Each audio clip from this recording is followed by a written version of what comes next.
Head coach Stephanie White said today that Clark has been doing limited work with the team in practice, but is not yet participating in all the drills. You see her practicing here from today. She added that the team has plans for Clark, but they aren't going to be taking any chances with their superstar. Indiana Fever sensation Caitlin Clark has opted out of a pivotal game against the Atlanta Dream, and it's not due to injury.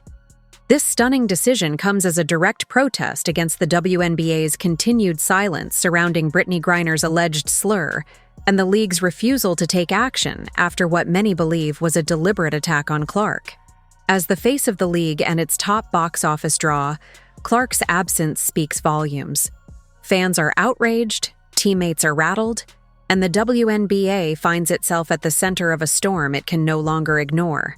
The message? Enough is enough. I know Caitlin was supposed to be reevaluated this weekend. Was she cleared to return to basketball, activities? I don't know if cleared is the right word. Okay. I mean, we're ready to start ramping back up and make sure, it's completely different when you're just doing one-on-one workouts and when you're out there in 5-on-5, getting up and down the floor, moving laterally. So she's been allowed to do some practicing, not everything. And we're gonna be smart and we're gonna be cautious and we're gonna play the long game and work her back in very intentionally. What followed sent shockwaves across the basketball world and laid bare the glaring double standards haunting women's professional hoops. With Caitlin Clark sidelined in protest, the Indiana Fever collapsed, scoring a dismal 58 points in a blowout loss to the Atlanta Dream, their lowest offensive showing since 2017. Adding insult to injury, Britney Griner, at the center of controversy and, many argue, deserving of suspension, played a key role in Atlanta's domination. The optics couldn't be worse. The league's brightest star silenced and sidelined, while the alleged offender thrives on the court. The message? Accountability in the WNBA remains selectively enforced. Tonight, and we got blown out in this game. It was a horrible performance. The controversy ignited during what was expected to be a standard WNBA clash between the Indiana Fever and Atlanta Dream on May 23, 2025. While the game was tightly contested, ending in an 81-76 win for Indiana, it was the final moments that stole the spotlight and sparked a media firestorm. What should have been a routine finish quickly unraveled into chaos, setting off a wave of outrage, analysis, and speculation that would consume the sports world. The headlines didn't focus on the scoreboard. They focused on the drama that unfolded when tensions finally boiled over. That we were talking about earlier today. And it doesn't take a lot of genius to lip read Britney Griner, whose voice, by the way, is about as low as mine is, calling her trash and an effing white girl. Now, of course, if Caitlin Clark had ever suggested the same in reverse, using black as opposed to white in that sentence, that'd be the end of her WNBA career. But Britney Griner is going strong. It's totally fine. In the second half, tensions erupted when Britney Griner picked up her sixth foul, forcing her out of the game in a visibly frustrated exit. As cameras zoomed in, online sleuths and lip readers quickly zeroed in on a troubling moment. Griner appeared to call Caitlin Clark trash, followed by what many identified as a now infamous slur. Within minutes, the footage went viral, igniting outrage across social media and beyond. Caitlin Clark has been picked on and abused ever since she entered the league in 2024, and now Britney Griner is joining in on the action, saying that she is an effing white trash white girl because after she fouled out, she decided to take her anger and frustration. If you are enjoying, please subscribe. One of the most troubling aspects of this controversy is the WNBA's markedly different response compared to previous investigations into Clark and other allegations of misconduct. Just weeks before the Griner incident, the league conducted a detailed investigation into claims that Indiana Fever fans directed offensive chants at Chicago Sky forward Angel Reese. That inquiry, lasting nearly 2 weeks, concluded with no evidence to support the allegations. Despite the lack of findings, the league approached the matter with seriousness and transparency, stating, "Based on information gathered to date, including from relevant fans, team and arena staff, as well as audio and video review of the game, we have not substantiated it. This contrasting approach highlights concerns about inconsistency and fairness in how the league handles sensitive issues. It's been over 2 weeks since Griner said this. Instead, the WNBA was investigating a bogus race hoax made up by Angel Reese about Indiana Fever fans. And I say bogus because they found no evidence that supports Angel Reese's claim. Despite video evidence circulating widely across social media and numerous public calls for an investigation into the Griner incident, the WNBA has remained silent on the issue. This selective approach to enforcing league standards has sparked criticism from political figures, media personalities, and fans who see a concerning pattern of bias in the league's handling of controversies. Prominent sports media figures have voiced strong opinions, with some criticizing both Griner's alleged behavior and the league's muted response. Skip Bayless, after waiting several weeks to allow the league to conduct its investigation, voiced frustration, perceiving a double standard in how the situation has been addressed. ESPN's Stephen A. Smith also weighed in, highlighting what he considers a troubling lack of gratitude from Griner, especially given her recent release from Russian custody. The silence and perceived inconsistency have fueled ongoing debates about fairness and transparency in the league's disciplinary processes. Look, I don't know for sure what was going on with what cameras caught Britney Griner saying on the bench after she had fouled out against Caitlin Clark's Fever in Atlanta. I waited to comment on this until the WNBA was able to investigate it. I wanted them to issue a statement about it, but we have heard nothing from the WNBA, absolutely nothing. And Britney Griner has not commented, which I find significant. Confronted with the league's apparent inaction and what many saw as a double standard in handling controversies, Caitlin Clark made a bold decision that sent shockwaves through the WNBA. Despite being medically cleared to return from her quad injury, Clark informed Indiana Fever head coach Stephanie White that she would sit out the upcoming game against the Atlanta Dream. This unexpected move surprised fans and analysts alike, who had been eagerly awaiting Clark's return to the court. Speaking to the media before the game, Coach White confirmed that while Clark had been gradually increasing her basketball activities and was participating in limited practice sessions, she would not be taking the floor against Atlanta. "We're going to be smart. We're going to be cautious," White explained. However, sources close to the situation suggest that Clark's decision was driven less by medical concerns and more by a desire to send a message. The rookie star, who had never missed a game due to injury during her college or early professional career, appeared to be making a stand against what she perceived as inconsistent enforcement of conduct standards by the league. Her absence signaled a powerful statement about standing up for fairness and transparency.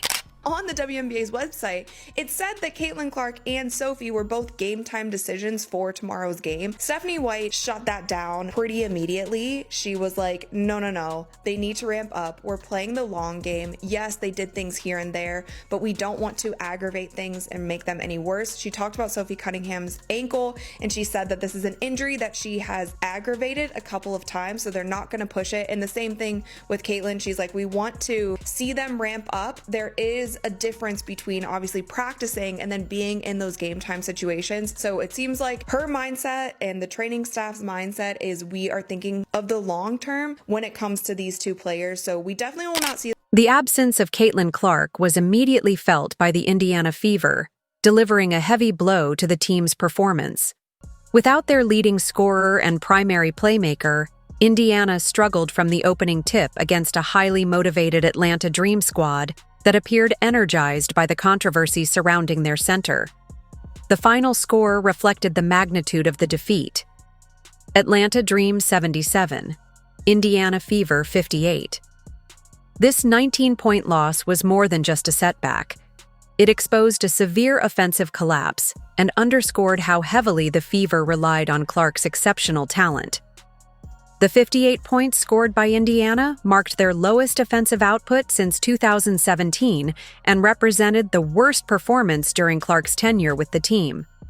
Since selecting Clark as the first overall pick, the Fever had competed in 51 games, including postseason contests, making this defeat particularly bitter. Statistical analysis underscored Clark's impact. The team averaged 88.0 points per game with her on the floor, ranking second in the league during that period.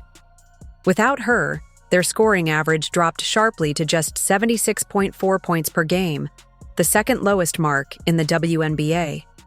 Clark's absence not only affected the scoreboard, but also highlighted her crucial role in the team's offensive success. They played pretty good in the first half. It was a tie game. It was 33-33. But they just fell apart in the third quarter because they're missing something. You know what they're missing? Do you know what they're missing? I'll tell you who they're missing. This is who they're missing. They're missing her bad, and it shows, okay? Perhaps most frustrating for Fever fans and Clark supporters was the performance of Britney Griner, a player many believed should have faced suspension or disciplinary action. Despite allegations of misconduct, Griner was allowed to play without restrictions or consequences, and she played a pivotal role in Atlanta's dominant victory. The controversial center showcased her dominance in the paint, helping to orchestrate the Dream's suffocating defense. Griner's continued participation, despite video evidence of potential misconduct, underscored what many see as inconsistencies in the league's approach to player discipline. While the WNBA had launched investigations into unsubstantiated claims involving fans, the decision to keep Griner on the court highlighted broader concerns about the league's enforcement policies. This situation has fueled criticism of the league's power structure, with some analysts, including Stephen A. Smith, pointing out a troubling resentment toward Clark from certain established players and league officials. Despite her transformative influence on the sport's popularity and growth, Clark's rising prominence appears to be met with resistance from some corners of the league. How are we going to sell tickets if Caitlin's out for 2 weeks? Can she just play on crutches? I'd rather watch that than Britney Griner. I know Caitlin's injured, but at least we have other stars in the league who people like to watch, like,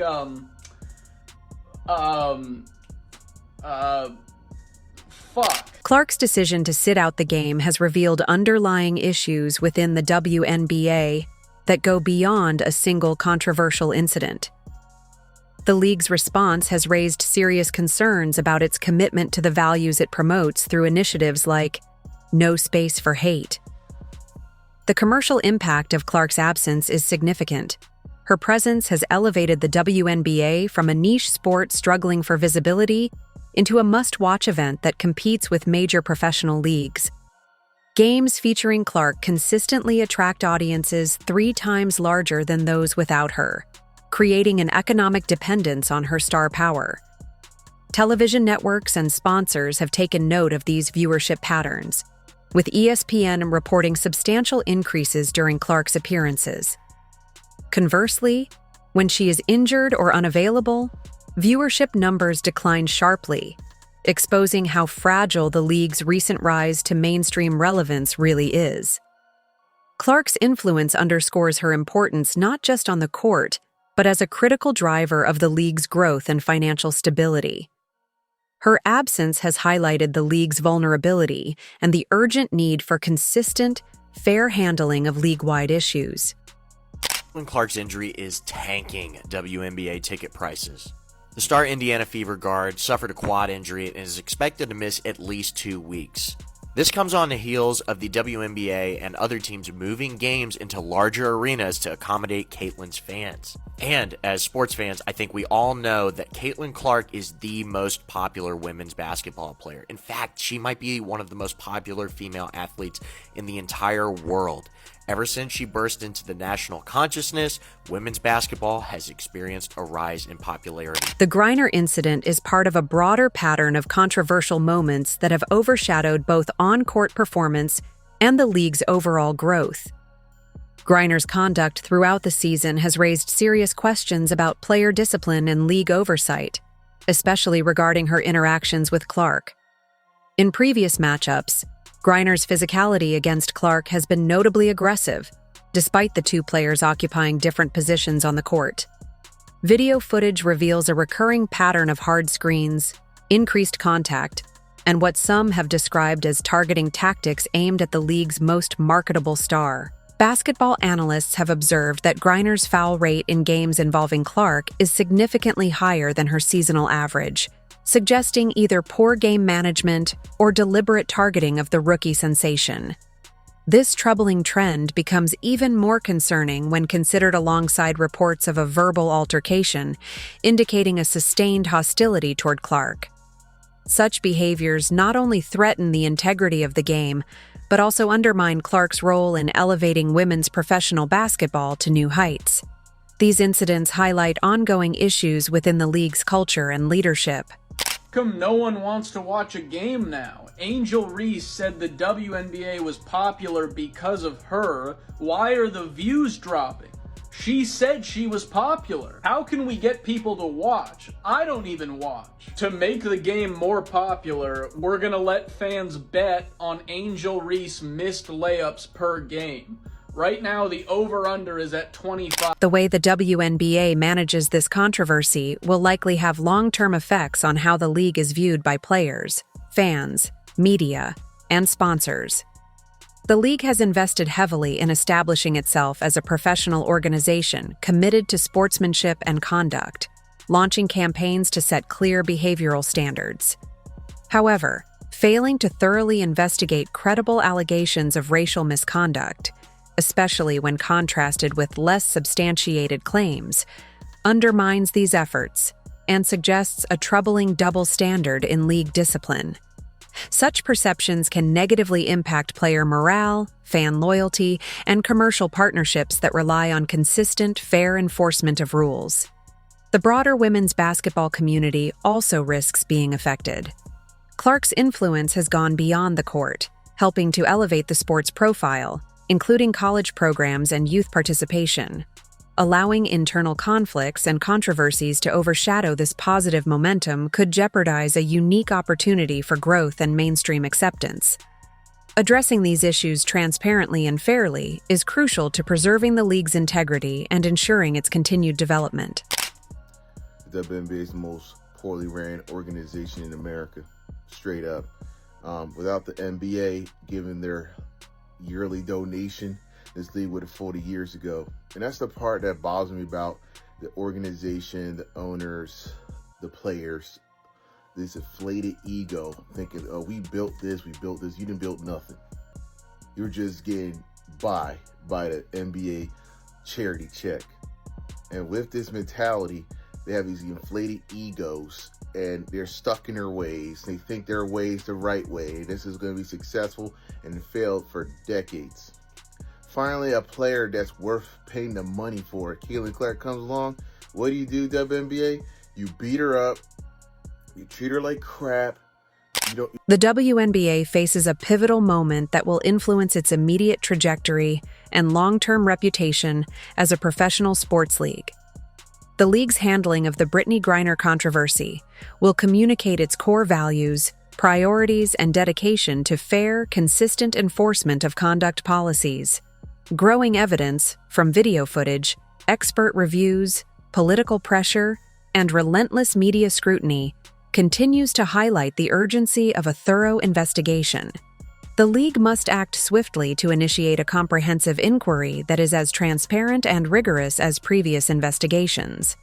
This review should not only address the specific allegations of racial comments, but also scrutinize the broader pattern of aggressive physicality and conduct during interactions between key players and the league's most prominent star. Only through decisive, transparent action can the WNBA establish its commitment to fairness, accountability, and the safety of all players, regardless of their fame or marketability. Demonstrating such resolve is essential for maintaining trust among fans, players, and stakeholders, and for ensuring the league's integrity moving forward. Who is going to give Caitlin Clark their quad?